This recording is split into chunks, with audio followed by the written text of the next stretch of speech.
অরিন্মান দত্ত লিখেছেন ভাগাভাগি।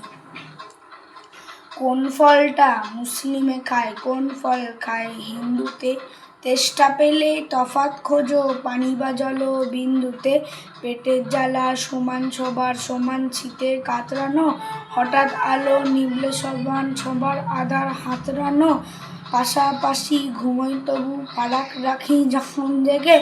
ছোঁয়া বাছাই পাতেই শুধু একই অন্ন ভিক্ষা মেঘে।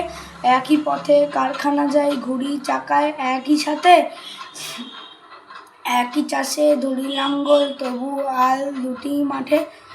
আমার তোমার মধ্যিখানে একই আলো একই হাওয়া, তবু বিভেদ ছড়িয়ে দিতে বলতকে হাত বাড়ালো। সবার মনের অন্ধকারে ঘুমিয়ে থাকে একটা দানব, খুব একটা সহজ নয় সেই আলোটার ঘুম ভাঙানো। তবু তো ভাই মাঝে মধ্যে দানব জাগে নড়ে চড়ে, ঠিক তখনই একই মানুষ দুভাগ হয়ে দাঙ্গা করে। নমস্কার।